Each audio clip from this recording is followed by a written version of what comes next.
Hello everyone, I want to show you how I do my hat patches. I don't have a multi-needle, all I have is a single needle flatbed.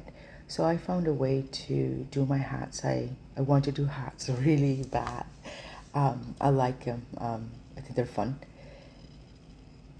So I thought, well, why not try this? I've been looking for a thick enough material, like those pre-made patches that you can find on Amazon, and I have not been able to. I was at my local dollar store and I saw these placemats, so I figured I tried. um, they're their thickness is the same as those pre-made patches on Amazon. So I figure I want to try it, and this is what I did. I This is a sticky tearaway. Honestly, I wouldn't use it again.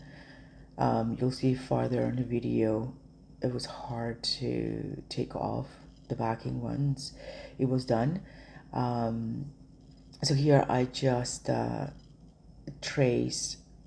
This is a basting box I added on my Ingredients Essentials module I have.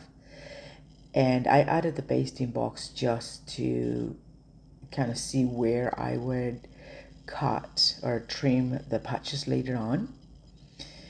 It turned out that I really liked it, the look of it, because I was planning on doing the border, like those pre-made patches, with my sewing machine. But I said, hey, these can work, so I left it. I didn't take out the stitches. You're supposed to. And so here I had everything all stitched out, and then um, I'll start to peel off everything.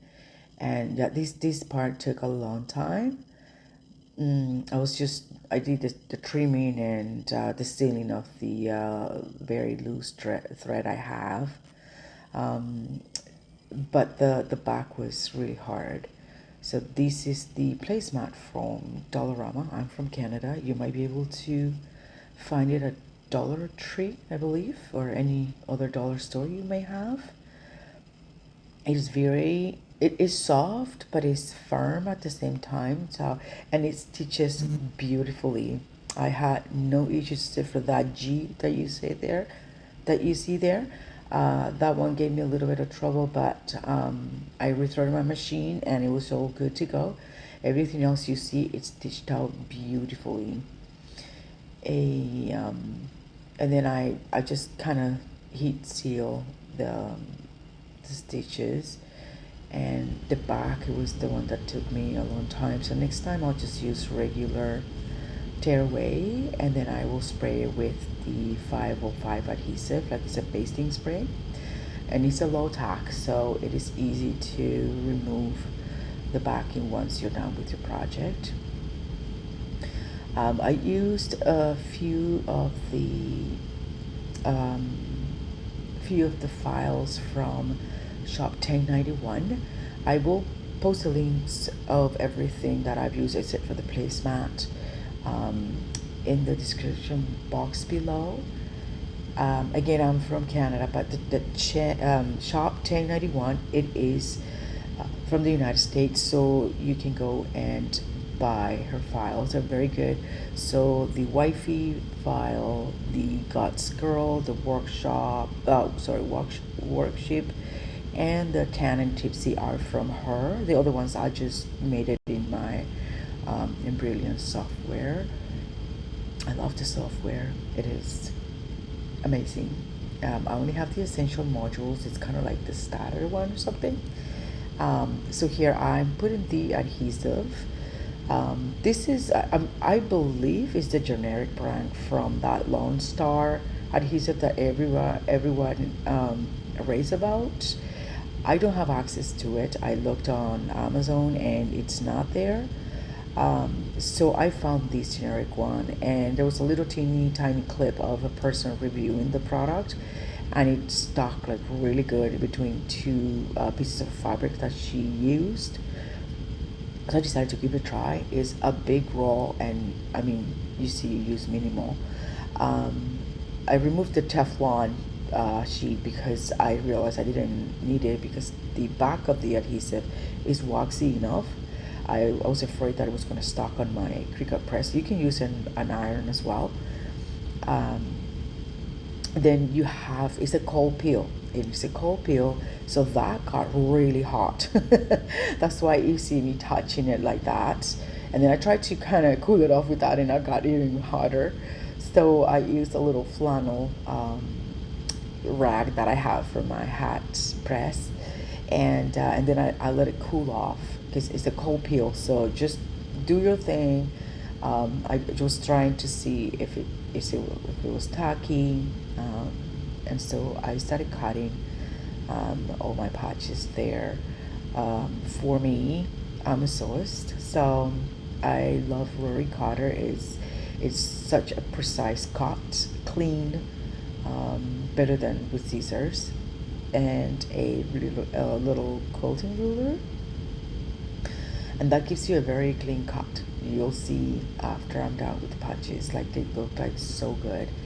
I am so excited to make more patches. It's something that I've been wanting to do for a while, and honestly, I don't know if I'm not looking at the right places, but I feel like the supplies here in Canada are really limited.